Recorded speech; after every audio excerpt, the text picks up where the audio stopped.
Welcome to Culture on Tap. We are a podcast that is about bridging the cultural gap one conversation at a time. We have myself, Xavier, we have Range behind the camera, and we have a special guest, my beautiful wife, Lauren, who is here for the first time.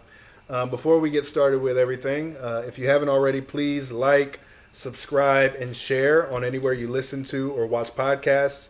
And make sure to hit the bell so that you get notifications whenever we have new content, so you can tap in with us so that we can be a resource for you, whether to challenge and or encourage you. So, with that being said, thanks for joining us. Thanks for making the time to come and be on the podcast. You're welcome. Are you excited? Yeah. Nervous? Yeah. Yeah? All of the things? All of the things. All right. Before we get started with the actual episode and what we're going to talk about, just kind of wanted to get to know you a little bit better. So one of the questions is, what scene from a movie... Can I take yours? What scene from a movie gives you goosebumps every time you watch it? Okay, I don't know if it gives me goosebumps, but it gets me in my feels every time. Yep. What's that? Like I have a couple, because when you named yours, I'm like, that's a no-brainer. Yeah. Yeah, like every time.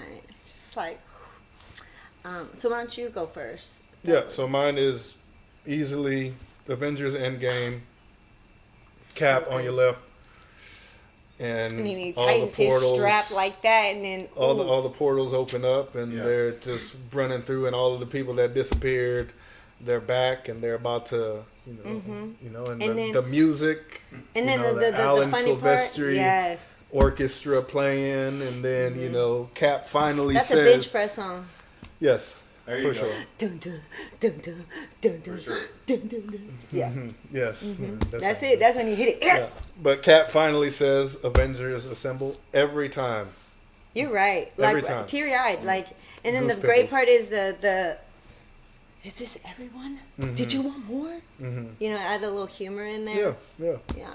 That's good. That would definitely be one of mine too. Every time. Yeah. Every single time. I just feel silly saying it. I don't know why. So I've been on a Woman King kick. So my brother was telling me about it, and I'm like, oh, okay, yeah, maybe I'll watch it. But then I watched it, and I'm pretty sure I watched it like 3 or 4 times in like 2 days. Number one, I think Viola Davis did an amazing job to be her age, and she looked amazing, and she killed it. And then the other lady who played in the Bob Marley movie, she's amazing. But the scene where Viola Davis, they're in the pool, and like her daughter, you'd have to watch the movie, but basically when the baby was small, she couldn't have kids because she was a part of the Warriors. They weren't allowed to have babies. Well, she ended up being raped, and can I say that on the podcast? Okay. Well, watch the movie and you'll know. The baby gets cut, like she cuts the baby and then she breaks off the tooth, puts it in the floor. But then it's this scene where she is starting to piece together that this could be her child. And she moves closer and closer, and she's just being very, and the girl is very, she was adopted, and anytime like her father tried to marry her off, she was a very vocal person. And so she never got married off. And so her dad took her to the palace and was like, I don't want her. Nobody's going to take her. And so she gets put into this warrior. I forgot what it's called. I don't. That's terrible. It's supposed to be one of my favorite movies. I forgot. Anyways, it's really cool history. But she's like talking like very directly to her. And you could see the girl's uncomfortable. And she's like, it's not me, it's not me. And like she's moving closer and closer. And she like takes a knife and like cuts her. And like pulls the tooth out, and it's her baby. So you just talk about like all the trauma and all the like for the girl, like, well, why did you give me, like, it's just so weighty, and I'm just like, but at the same time it's so powerful because at the end of the movie there's reconciliation, and so there's just like a redemptive story behind it. And obviously I think that was like Hollywood, however they did a really good job, I think, in that scene. Every time it gets me in my feels. No, that's beautiful. I'm just like, oh, yeah. And just to see strong women is I enjoy it. Yeah. I like it. Yeah, for sure. Yeah, it's good. Rain, do you have one? You know, I don't know that I can really think of anything out of a movie that I that gets me like that. I think you could. I mean, I know The whenever I was upper younger. I room. mean, You love life. yeah, but I mean, I cried when Old Yeller died. Oh yeah, that's I mean- always. See, mine was Marley. Marley and me. Yeah. God, that one is so because he's such a pain in the butt dog, but you just grow to love him. Yeah, And then the that part I'm like, oh gosh. I thought we was gonna be there the other day. Sorry. yeah. Old No, Yeller. you're good. I mean, I'm sure if I sat down and thought pretty hard about it, I could think of some more. Yeah. But I mean, we've Old all. Yeller. Yeah. I Yeah. mean, Elementary, they show you that one. Mufasa.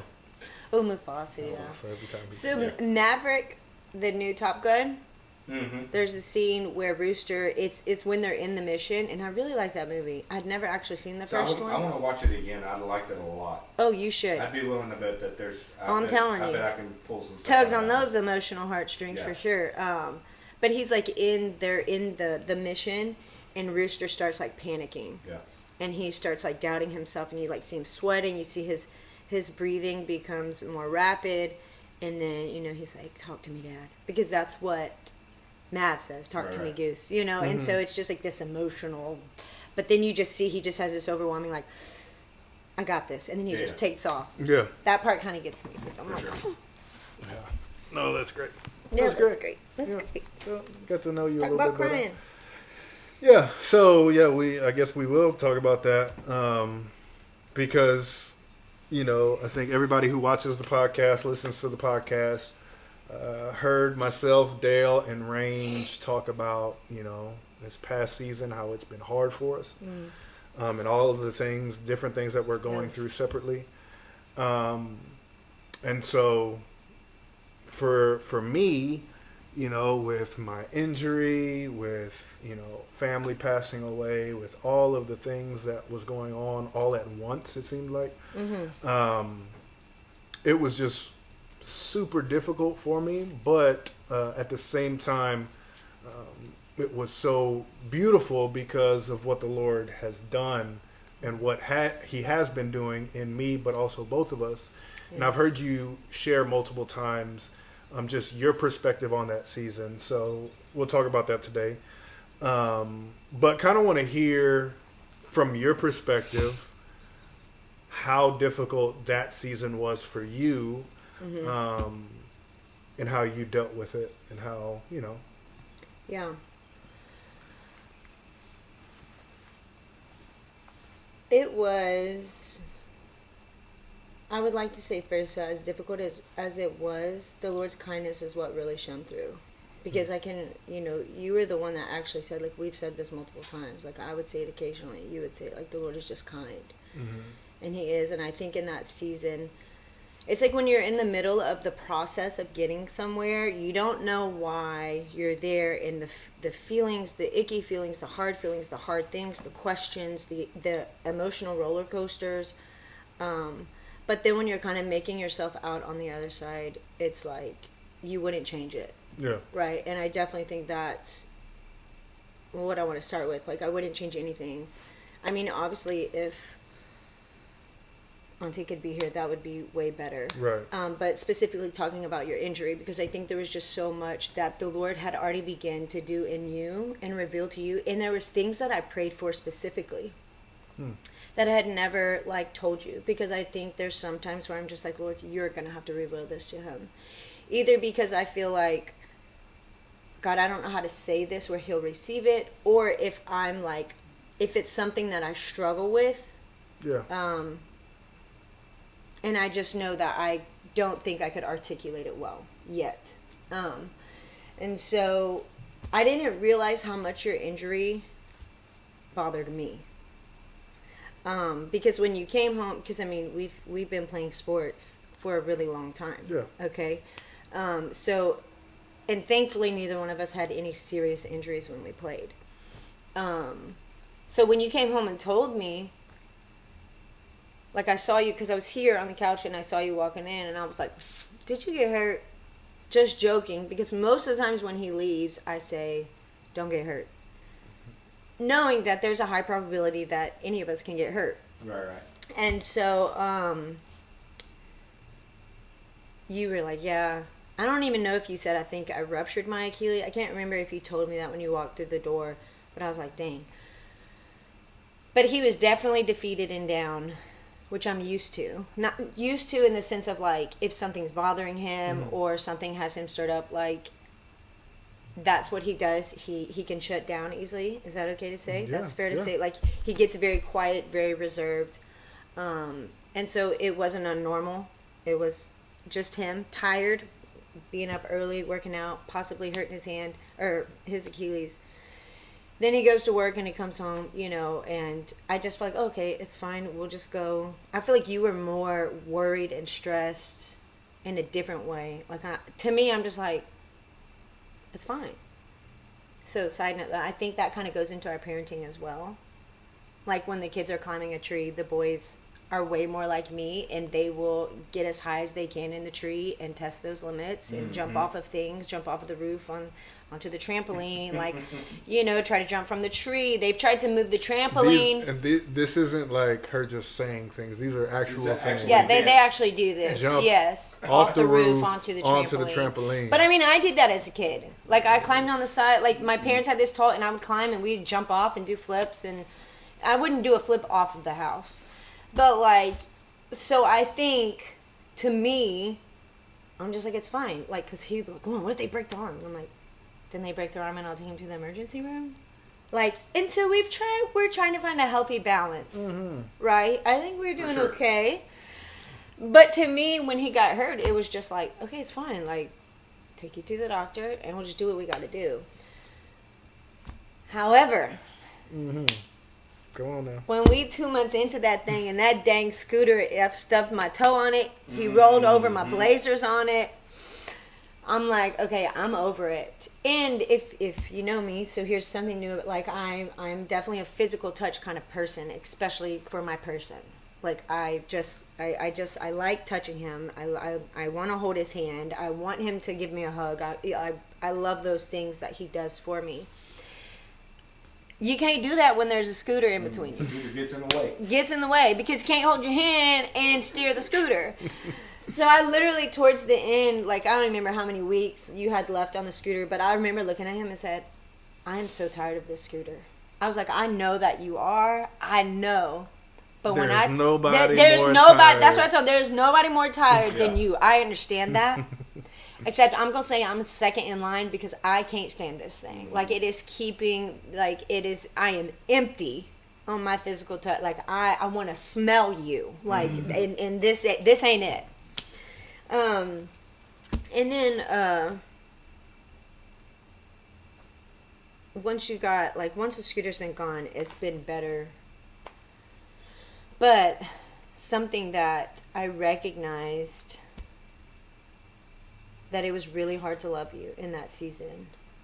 Not because what people might think initially, but I think, like I said before, leading up to the injury, the Lord had really been speaking to you about some things and about idols in your life. And we had those conversations, and I don't know how many weeks, how many months, I'm not good at that, between those conversations and the Lord saying, okay, you clearly aren't hearing me. Now I need to show you, like, I need you to sit down somewhere. Yeah. And he literally did that. And so, By detaching my foot literally. from my leg. literally. But there's so much beauty that's come from it. Yeah. As annoying and as painful as it's been for you, and the nights, you know, like you coming home and me rubbing it, or just not knowing the pain, you know, all the things, the kids, like you just being limited. There's so much beauty in it. And I know it's easy for me to say I wouldn't change anything, but I know that you've said that too. I think the hardest part was learning to love you in it. There was a day we went out on a date to Buffalo Wild Wings, and we had to run a couple more errands. Kevin wasn't working; he was staying home with the kids, and you were just really low, like really, really low, and like depressed, and just the way you were talking, because you're normally just you're a go-getter. Nothing's going to keep you from doing anything. Yeah. You're stubborn and you are strong-willed and you're smart and you know, so this was a side of you that I had never fully seen, and it scared me because I was driving and I remember praying, like talking to the Lord, just saying, Lord, like, I don't know how to love him. Like, God, I can't love him. And then, you know, insecurities and fear start seeping in, like, oh my gosh, like, I'm a terrible wife. He should have never married. Like, just irrational crap. But then it's like, okay, calm down. You do know how to love him. Number one, because of who the Father is in your life. Yeah. Not because of anything. Like, it's simply who God is in my life. Yeah. And I just said, God, help me to love him, because I think this will be a pivotal moment in our marriage, because what if I could paint a picture, he literally put his heart on a platter for me and gave it to me. Yeah. And he'd never fully done that before, and I am so grateful. I didn't know how to. Right. I didn't know how to do that, and there was fear, a lot of insecurity, but what do you do whenever the Lord is trying to break something in you? And also in how I parent, I want my kids, because Deuce is exactly like me. Yeah. It's hard for him to open up. It's hard for him to express what he's feeling. We'll just tuck it in, internalize things. And I want him to open up to us, but I'm not even doing that with my best friend. Right. So how does that look? What example am I setting? And the Lord is like, okay, you are here. You have nowhere to go. You literally can't walk anywhere. Right. You cannot go. I cannot go anywhere. Physically. So where are you going to go? Yeah. I'm trying to show you something. And it's like, I remember there was, and I cut you off. No, it's fine. But I remember there was a time where she came to me. We were having an exchange. That's a great way to put it. Yeah, we were having an exchange, and she said, "Are you mad at me, or are you frustrated?" Something. I said, I think I said, "Are you mad at me?" And you said, "No." And I said, I think I either said, "Are you frustrated or are you annoyed with me?" And you were like, "A little bit." Yes. Yeah. And her face was like, because he'd never been that honest. Like, because the reality is when you've been married to somebody or you've been with somebody for as long as, you know, what we've been together, 2003, like, 2004. you know when he's for mad, sure. you know when he's irritated. Now, whether or not he's irritated with you or something at work or something like that, like I know, right? And so for him to be honest in that moment, I was taken back by it, because I'm like, oh, okay, I guess it is me. I was right for once, you know, like in that sense. But I was also grateful, because I'm not having to guess no more. Right. I'm not having to sit here and guess and try to figure you out like you're a freaking jigsaw puzzle that I don't want to do. You need to just bring this thing to me already, and I'll frame it and put it on the wall. Like, and so I think, so go ahead and go back to what you were saying. Like in that moment. It was, for one, I saw her face, but also I'm letting her know, like, okay, this is new for me as well. Yeah. It's new for you. Yeah. And my sister-in-law was sitting in the other room too.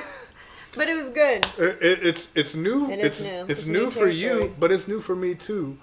But I trust you with my heart. Yeah. Like I fully trust you with my heart, and this is what the Lord is trying to show me. He's trying to break this in me, but also it's like, here, you want it? I'm annoyed, but here, you can still have it. You have it. And just because I'm annoyed doesn't mean that I don't love you. Right. I would like to say something about Go that ahead. too, because I think he was doing an overnight, I don't know, he was doing something where he was like, he was leaving. But then I think you came back to shower, I don't even remember, but you came back to the house, and what he didn't do was shut down and stay there. Yeah. He was super intentional, because I know my husband. My husband is not a person that's just going to come in and spark conversation. He ain't got to do that. He got me. Okay. You know, now occasionally he'll get, you know, where he wants to ask 1,000 questions and learn something, you know, whatever. And I love that. But he was very intentional when he came home and made sure to, I don't even remember what the questions were, but it was more so just checking on me. But it was his way of saying, I'm annoyed, but I love you. Mm-hmm. I'm annoyed, and I'm not going to give you the silent treatment. I'm annoyed, and I'm not just going to leave you there. But I'm annoyed. I love you. This doesn't change how I feel about you. And for so long, I think I know we're talking about the last season, so maybe I'll just touch on this briefly, because then we can talk about it in the next podcast or whatever. But just that, there, it left. Hang on. It left. Dang. Because we're like talking about our relationship. Yeah. But it's like, where'd it go? Hang on, let me find it. It'll be back. It'll be back. It's okay. Just because that was his MO, was to shut down. And he would get quiet and then leave me walking on eggshells. Like, we didn't talk for 3 days after we got married one time, over an Uno game. Like, we were super competitive I remember people. that story. Gosh. Like, we're definitely competitive, but when I feel myself feeling some type of way, I'm like, okay, I need to take a step back. Because it's normally me first, because he's the pester. Xavier doesn't lose at anything, and it's irritating for me. Because he's a picker. Let me just poke. But he's not so much anymore. I'm teasing. Those are the realities of who we were. But saying all of that to say, when Xavier would get pissed, he would shut down. And then it left me in some of, like, my trauma and some of the things how, like, loved ones would treat me when they were angry with me. They would shut down and not talk to me. And so then I'm literally having to fight for your love. Like, please love me. Please. Like, don't leave me. Don't abandon me. All these things. And so I definitely think it was a pivotal moment in our marriage. Yeah, and this just happened, 11 years in. Yep. Yeah, That's good. but it was for me. It's like, okay, the Lord is trying to break all of this in me. Yeah. And I'm realizing, like, I have this wall up towards my wife. So with my injury, with my aunt passing away, I'm gonna just bulldoze this wall down. And I need to give my wife my entire heart. So do you think anything changed, though, for you, like the way that I was responding or reacting? Because I think, like, that would be important to talk about as well. Like, why, how come you felt that now? Like, was there something that I recognized in myself and started shifting? Or was it just you? I think it was, for me, I think it was me. Because I've never had to guess with you. What? Where you're at, how It is you're... brand new information. how you're feeling. People say that when we're in the middle of a conversation. I'm like, listen, I'm just gonna be honest.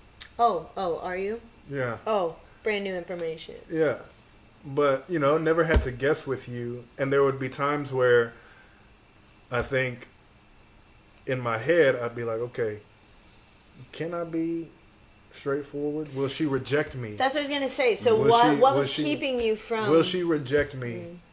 Is a fear of I can't be fully honest because you may reject me, or you would leave me, not physically, emotionally, or because you ain't going nowhere. Ain't going nowhere.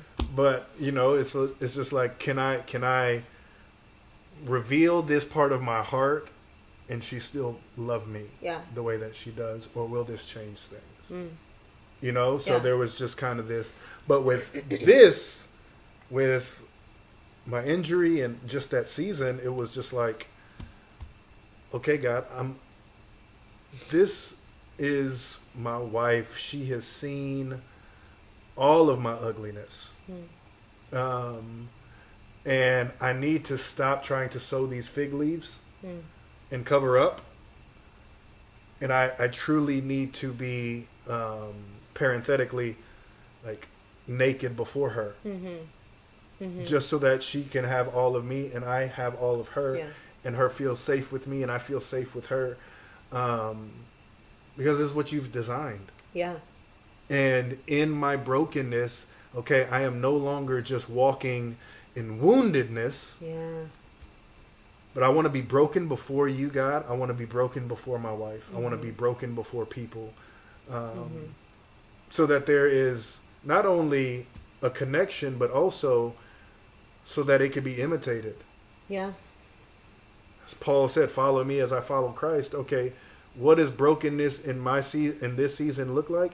It looks like me, and it may be something small, but shifting in, okay, are you annoyed with me? Yeah, a little bit. Because I think you can only go so deep. If our relationships, marriages, fiancés, engaged, if we're not working towards that space, because I think had we hit this space 5 years ago, obviously, Lord willing, maybe not in all cases, we wouldn't be the same people. And so it's like, if we can't even see, I'm going to go on a tangent. Go ahead. I just don't think we were raised I think our parents, hang on.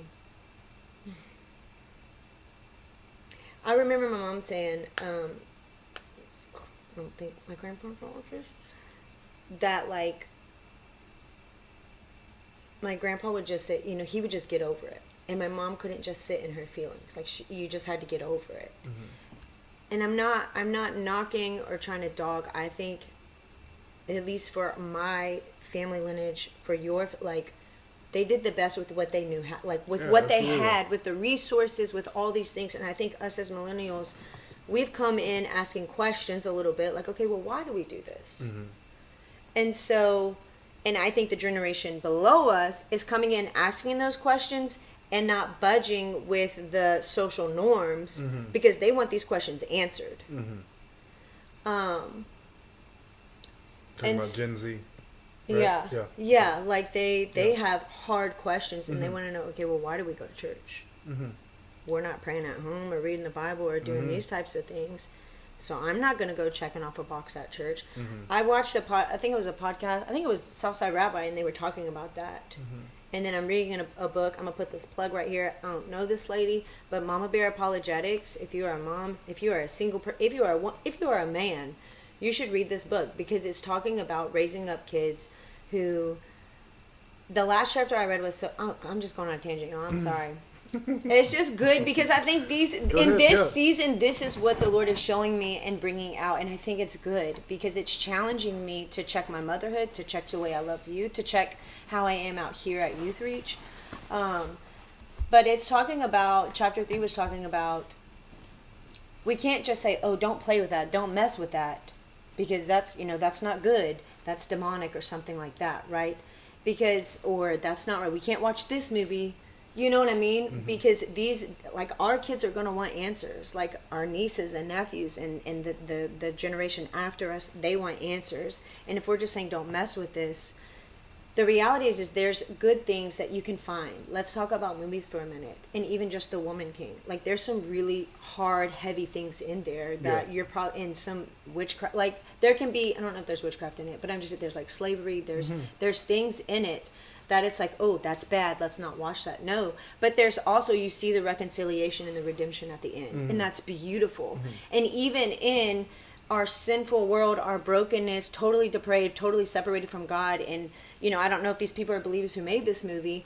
However, what I'm saying, let's talk about Frozen. Yeah. Let's talk about all these movies that we talk about that are probably not created by people who are following Jesus.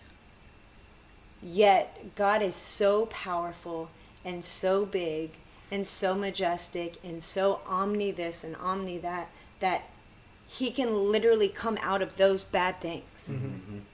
Right? So it's like yeah, you either see the gospel explicitly in them, yes, or you see the need for the gospel, yes, in the midst of it. And so it's like, even what we're talking about in this season, like, I think out of all of this, it's because we're just touching the top, right? We're just touching the icing for y'all, because there's been so much, I think, that the Lord is just trying to work out of us, trying to prune us in, because we've been set in our ways. And so that's been a sweet part of it. Yeah, it has been. I did not circle that back around. to you were talking about our parents. Yes, but I don't know why. Y'all, I'm sorry. I really have been diagnosed with ADD, and I'm a little nervous, a little stressed out. I don't have a color to. So I'm trying to be a better communicator too. Clearly, It it's was not great. going to be this It podcast. was great. It was great. But I gotta that get was better. But there is that a was a lot of reason, good like information. circling it around. So I'm putting that plug. Whoever that author is, something. It's a great book. But there is a reason, because we were talking about being set in our ways, trying to change things, trying to challenge things. So good. It's okay. How do you think that in the midst of all of this, even though there was a lot of dark moments where you talked about me just kind of existing. I was sadness from inside out.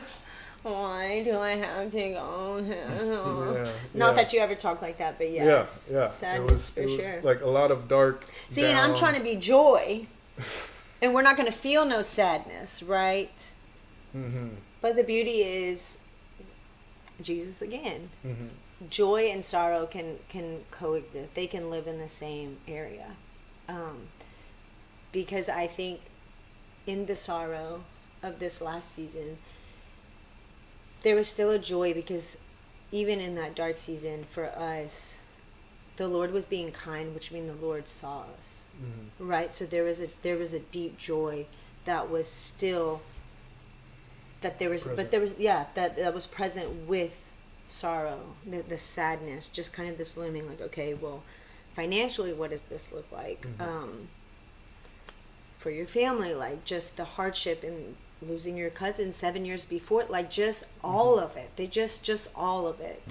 Still having to get up and go to work, like feeling like you are letting your team down here, and people not seeing that because you're not that kind of person. Most people aren't going to know when you're hurting. You're is the word stoic. Like I've had people come up to me and be like, hey, what's wrong with X? And I look over and I'm like, nothing, he's fine. So just my face. That's just the face. Just my face. Ain't he cute?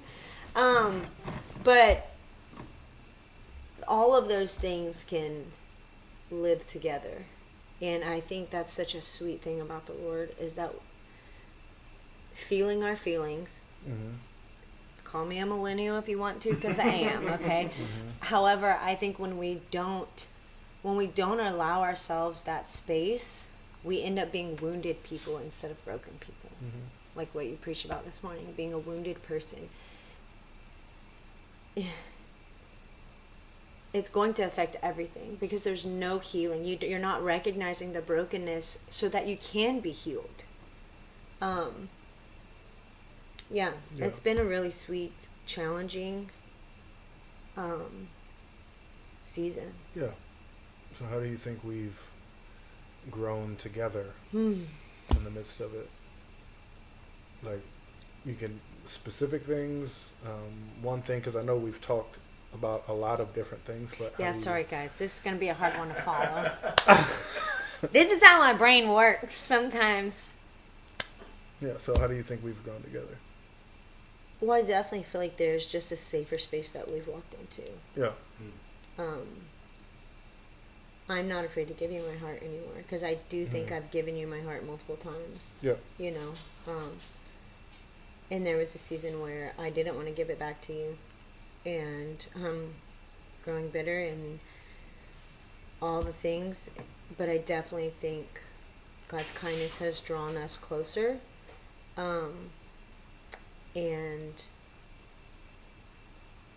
Yeah. I got distracted. You're gonna have to clip that. I got distracted. I'm sorry. It's all good. Yeah. No. Yeah, I think you're absolutely right. Like the way that we communicate now is far better, more efficient. Oh yeah. Um, More freeing yeah. to speak vulnerably. Yeah. Right. Go ahead. Yeah. So yeah, it's just the connectedness. I feel like it's never been like this Yeah. before. Just because, really, because of me. opening up.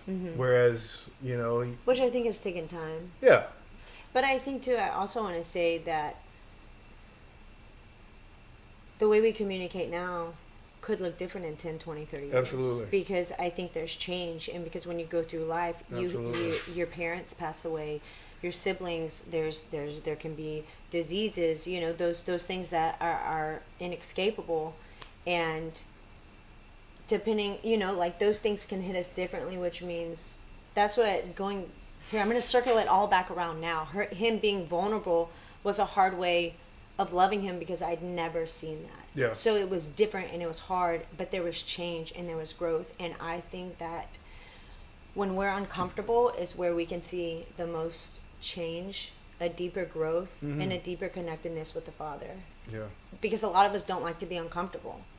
A lot of us don't like to deal with those things. A lot of us don't like to have those conversations. But I've recognized in my life when I've been the most uncomfortable is when the Lord has been so near to me. yeah, And it makes me want to continue to move in those uncomfortable, and it can be something physically, but it can like be emotionally. It can be past trauma that you've been walking in woundedness, and you're just not dealing with. We're just going to keep packing that sucker under that rug, and if Don't it get keeps infected. yeah, you know, we're just going to keep doing that. You know what I Get mean? infected. But yeah, yeah, being uncomfortable is a good thing. So like being uncomfortable in this hard season, that process, because the uncomfortable is the process when you're in the middle of it, and seeing so much beauty that's come from it on the other side. I wouldn't change any of it. yeah, I wouldn't change any of it. Like being, and I also felt like, you know, can me and you go deeper? Can we get deeper? Like you start feeling, okay, we've been doing this a long time, and sometimes it just feels like the same thing over and over. But then it's like to see, like, yeah, it can, and I think it's going to change as we get older. Yeah. As our bodies change, hormones change, kids grow up. Like I said, like the life cycle, none of us can escape it. yeah. And so, yeah. Yeah. What's one last thing you want to leave for the listeners as we close out this episode? What's one thing that you want them to take away? I think it would be that. Yeah. Don't be afraid to be uncomfortable. Mhm. Because I definitely think Jesus was uncomfortable in the garden. Yeah. I Expressed definitely, it. yeah, like you see him expressing it. Mhm. And obviously there's many more situations or evidence of that through scripture. But I think a lot of the times what happens is we get stuck in a mindset thinking we can't do this, or I'm inadequate, or I'm not qualified, or, you know, I am what's been done to me, I am what I've done. God can redeem all of that. God can reconcile that. God can reconcile relationships. He can bring healing. And I think we just have to take that first step of being uncomfortable. And I just think there's so much peace and freedom in that. You'll find so much freedom that I think a lot of us crave, but sadly may not experience this side of heaven. Yeah. Yeah. Because that uncomfortable space is unknown waters. Yeah. There's no control Uncharted there. territories. Yeah. Yeah. No, that's good. I think in this season, one of the best things that I experienced was it's far more beneficial to praise God in the midst of the storm than waiting till Oh, after. yeah. A lot of times we want to wait till after to, oh, look what, you know, you brought us through. Oh, you know, like it was bad, but it wasn't that bad. Or, you know, we look at the silver lining rather than seeing God for who he is in the midst of it. And what that looks like even practically is like in the midst of your storm, don't search the scriptures looking to find yourself in the midst of the scriptures. Search the scriptures to look to find God. Yeah. Not a narrative that fits your story or your little box, not a narrative that makes you feel better. No, search the scriptures to find who Jesus is in the midst, because that's where the change is going to happen. Absolutely. That's where the change is going to come. And I think for both of us in different ways and even together in the midst of last season, I think we did a good job of doing that. Yeah. Not perfectly.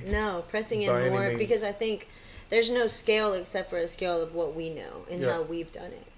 And I don't know that we could ever say we've truly pressed in until this season. Yeah. I mean, that I can remember, Mhm. but where it's like really trying to press into who God is, even with the questions we've had, Mhm. the heartache, the frustrations, and taking those to God, but not accusing God, Mhm. because that's where it gets sticky. Yeah. That's where we can get stuck in Yeah. a mindset that's not true. Yeah. It was when we come to God with our questions, but then we accuse God. Yeah. Because God is big enough to handle our questions. He's big enough to handle why. Yeah. Like, he's not gonna shun you. He's not gonna erase your name out of the book of life. You know, I just don't think that's who he is. You see it all through the Psalms. Yeah. People asking Jeremiah, like, poor Jeremiah. But He is God enough to handle to our handle, questions. because he already knows. Sorry, I know you're trying to close this. He already knows. Like, he already knows. So why not get it out there? Like, because when we keep it in, it's like a secret. But God, if God already knows, like, Lord, you know my heart. Why? Why did this have to happen? Mhm. But Lord, help me to see whatever you want me to see in the middle of it. And help me not to take this for granted. And help me not to come out of it just like, oh man, thank God we got all that. Mhm. And just keep it moving. No, but bringing it all back to him and who God is in our life. And bringing him glory through the, unfortunate circumstances. Yeah. No, that's beautiful. That You're is beautiful. You're beautiful. All right. Okay. You okay? I'm good. Good. I'm sorry I was all over the place. It's fine. This is the reality of it. Absolutely. My This- ADD is... This has been Culture on Tap. Lauren will be with us for the next few weeks, so you'll get to hear more of her ADD kicking in. Yeah, y'all gonna have to... There's some squirrels that come by, and Well, I try to catch them, and I just ask the Lord, okay, God, help me get back to it. Help me try to circle it around. Yeah. But I'm so glad he gave me you, because you be helping me bring that... You be helping me land the plane. Come on, There you Lord, go. land the plane. Land We it. are landing the plane right now, so thank y'all for tapping in with us. We will see y'all next week. There's a piece, though, where I really...